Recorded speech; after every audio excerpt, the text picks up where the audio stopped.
രാധ ടീച്ചറുടെ മുക്കുറ്റിപ്പൂക്കൾ എന്ന കഥാസമാഹാരത്തിലെ മരിക്കാത്ത ഓർമ്മകൾ എന്ന കഥയുടെ 2ാം ഭാഗം. പുതുതലമുറയിലെ കുട്ടികളെല്ലാം നൂതനമായ ഇത്തരം സൗകര്യങ്ങളെല്ലാം അനുഭവിച്ചാണ് വളരുന്നത്. എന്നാൽ പഴമക്കാർ അനുഭവിച്ചതും ആസ്വദിച്ചതുമായ സൗഭാഗ്യങ്ങൾ അവർക്ക് അജ്ഞാതമാണ്. ആ സൗഭാഗ്യങ്ങൾ അല്പമെങ്കിലും അവർക്ക് അറിയിച്ചു കൊടുക്കണം. അതിനായിട്ടാണ് ഗ്രാമാന്തരീക്ഷത്തിലേക്ക് കൊണ്ടുപോകാമെന്ന് വയ്ക്കുന്നത്. നല്ല വേനൽക്കാലമായതുകൊണ്ട് പുഴയിൽ തീരെ വെള്ളം കുറവായിരിക്കും. കൊച്ചുമക്കളെ മാത്രമല്ല, തറവാട്ടിലെ കുട്ടികളെയും നീന്തൽ പഠിപ്പിക്കണം. ഞങ്ങളുടെ ബാല്യത്തിൽ നീന്തൽ അറിയാത്തവർ ഉണ്ടായിരുന്നില്ല. അന്നെല്ലാവരും പുഴയിൽ മാത്രമല്ലേ കുളിച്ചിരുന്നുള്ളൂ.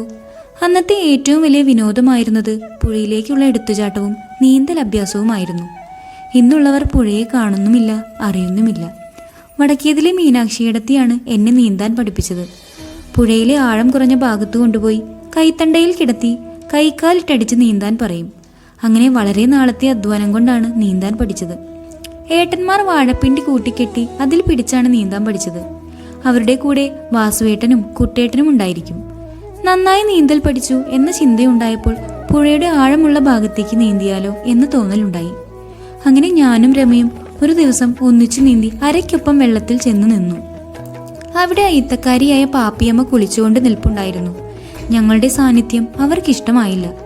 അന്നാട്ടിലെ ഏറ്റവും വലിയ അയിത്തക്കാരിയായിരുന്നു പാപ്പിയമ്മ. അവർ വഴിയിൽ കൂടി നടന്നു വരികയാണെങ്കിൽ താഴ്ന്ന ജാതിയിൽപ്പെട്ടവർ ദൂരെ മാറിക്കൊള്ളണം. എന്തിനേറെ പറയുന്നു, പാപ്പിയമ്മയുടെ അയിത്ത ചിന്ത ഞങ്ങൾ കുട്ടികൾക്ക് ഭീഷണിയായി തീർന്നു. ദൂരെ പോ കുട്ടികളെ, ആകെ അശുദ്ധമാക്കിയല്ലോ, ഇനി എത്ര വട്ടം മുങ്ങിയാലാണ് ശുദ്ധമാവുക. അവർ ഇങ്ങനെ ആക്രോശിച്ചുകൊണ്ട് ഞങ്ങളുടെ നേരെ ശക്തമായി വെള്ളം തെറിപ്പിച്ചു വിട്ടു. ഭയചകിതരായി ഞങ്ങൾ തെന്നി തെന്നി ഒരു കുഴിയിൽ ചെന്നു വീണു. കുഴിക്ക് കാര്യമായി ആഴമൊന്നുമില്ലായിരുന്നെങ്കിലും താഴേക്ക് മുങ്ങിപ്പോയ ഞങ്ങൾക്ക് പൊങ്ങി വരാൻ അറിയുമായിരുന്നില്ല. ആ കുഴിയിൽ കിടന്ന് ശ്വാസം കിട്ടാത്ത രണ്ടും കൂടി ഉന്തും തള്ളുമായി. പാപ്പിയമ്മയുടെ കുളി കഴിഞ്ഞിട്ട് കുളിക്കാൻ ഇറങ്ങാം എന്ന ചിന്തയിൽ മാറി നിന്നിരുന്ന കമലയെടുത്തി ഞങ്ങൾ പൊങ്ങുന്നതും താഴുന്നതും കണ്ടു. അവർ പുഴയിലിറങ്ങി നീന്തി വന്ന് രണ്ടിൻ്റെയും മുടിക്ക് പിടിച്ച് കരക്കിട്ടു. കമലയെടുത്തി ഉണ്ടായിരുന്നതുകൊണ്ട് മാത്രമാണ് ഞങ്ങൾ അന്ന് രക്ഷപ്പെട്ടത്. മുങ്ങിമരണം എളുപ്പത്തിൽ സാധ്യമാകുന്ന കാര്യമല്ലെന്ന് അന്ന് ഞാൻ തിരിച്ചറിഞ്ഞു. ശ്വാസം കിട്ടാതെ പിടഞ്ഞുകൊണ്ടിരുന്ന അന്നത്തെ അവസ്ഥ ഇന്നും ഓർമ്മയിൽ പച്ച പിടിച്ചു നിൽക്കുന്നു. പാവം രമ ഇന്നു ജീവിച്ചിരിപ്പില്ല. 7ാം തരം കഴിഞ്ഞതിന് ശേഷം തുടർന്ന് പഠിച്ചില്ല. അവർ 5 പെൺമക്കൾ മാത്രമായിരുന്നു. എങ്ങനെയൊക്കെയോ ജീവിതം മുന്നോട്ട് പോയിക്കൊണ്ടിരുന്നു. കൗമാരപ്രായത്തിലെ അവൾ വിവാഹിതയായി. അമിത സൗന്ദര്യമായിരുന്നു അവളുടെ സ്ത്രീധനം. നുണക്കുഴികൾ വിരിയിച്ചുകൊണ്ടുള്ള ചിരിയും മണി കിലുങ്ങും പോലുള്ള സംസാരവും ആരെയും ആകർഷിക്കുന്നതായിരുന്നു. സമ്പന്നയായ ഒരാൾ രമയെ കല്യാണം കഴിച്ച് ഊട്ടിയിലേക്ക് കൊണ്ടുപോയി. 2 പെൺമക്കളുടെ ജനനം വരെ മാത്രമേ ആ ദാമ്പത്യം നിലനിന്നുള്ളൂ. കുതിരപ്പന്തയത്തിൽ ഭ്രാന്തു കയറിയ അവളുടെ ഭർത്താവ് സർവ്വ സ്വത്തുക്കളും നഷ്ടപ്പെടുത്തി എങ്ങോട്ടോ നാടുവിട്ടുപോയി. നിരാലംബയായ രമ 2 കുഞ്ഞുങ്ങളെയും കൊണ്ട് സ്വന്തം വീട്ടിലേക്ക് തിരിച്ചു പോരുകയും ചെയ്തു. നാളുകൾ കഴിയവേ രമയും മക്കളും വീട്ടുകാർക്ക് ഭാരമായി തീർന്നു. ജീവിതമാർഗം തേടിയാണ് അവർ ഗുജറാത്തിലെത്തിയത്. അനിയത്തിയും ഭർത്താവും ബിസിനസ് നടത്തുകയായിരുന്നു അവിടെ. എന്തെങ്കിലും ജോലി തരപ്പെടുത്തി കൊടുക്കാമെന്ന അനിയത്തിയുടെ നിർദ്ദേശത്തിലാണ് രമ ഗുജറാത്തിലെത്തിയത്. ഏറെ നാൾ കഴിഞ്ഞില്ല, രമ മരിച്ചെന്ന വാർത്തയാണ് ഒരു സുപ്രഭാതത്തിൽ കുഞ്ഞുമക്കളെ തേടിയെത്തിയത്. അമ്മയുടെ ജീവനറ്റ ശരീരം പോലും കാണാൻ അവർക്ക് കഴിഞ്ഞില്ല. മരണകാരണം ഇന്നും അവ്യക്തമായി തുടരുന്നു. ഈ അമ്മൂമ്മ എന്താ ആലോചിച്ചിരിക്കുന്നേ? ഞങ്ങൾ എത്ര നേരമായി കാത്തു നിൽക്കുന്നു. സോറി മക്കളെ, നാടിനെക്കുറിച്ച് ഓർത്തപ്പോൾ മറക്കാൻ പറ്റാത്ത പല കാര്യങ്ങളും ഓർമ്മയിൽ തെളിഞ്ഞു വന്നു. ശരി, നമുക്ക് പോകാം. കുട്ടികളെയും കൂട്ടി കവലയിലെത്തി ഓട്ടോറിക്ഷ വിളിച്ചു. 1/2 മണിക്കൂർ യാത്രയ്ക്ക് ശേഷം വീട്ടുപടിക്കലെത്തി. കുട്ടികൾ വീട്ടിനുള്ളിലേക്ക് ഓടിക്കയറി. ഇളയ സഹോദരനും കുടുംബവുമാണ് ഇവിടെ ഇപ്പോൾ താമസിക്കുന്നത്. കുറച്ചു നാളുകളായി ഇങ്ങോട്ട് വന്നിട്ട്. അമ്മ മരിച്ചതിനു ശേഷം ഇങ്ങോട്ട് വരണമെന്ന തോന്നലേ ഉണ്ടായിട്ടില്ല. 6 മാസം മുമ്പ് നല്ല മഴയുള്ള ഒരു ദിവസമാണ് അമ്മ ഞങ്ങളെ വിട്ടുപോയത്.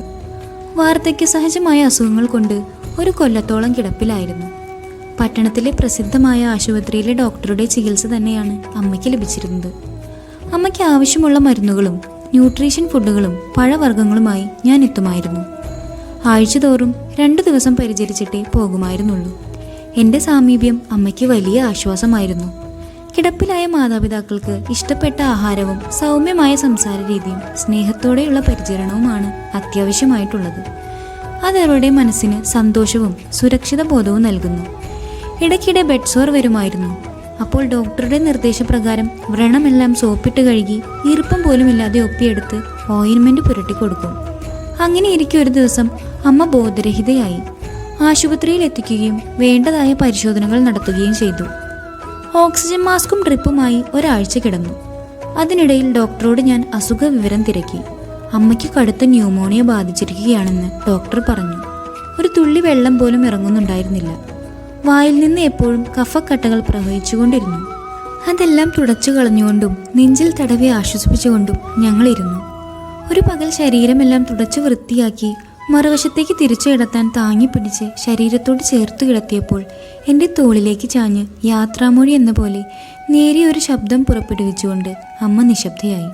ഡോക്ടർ വന്ന് പരിശോധിച്ച് മരണം സ്ഥിരീകരിച്ചു.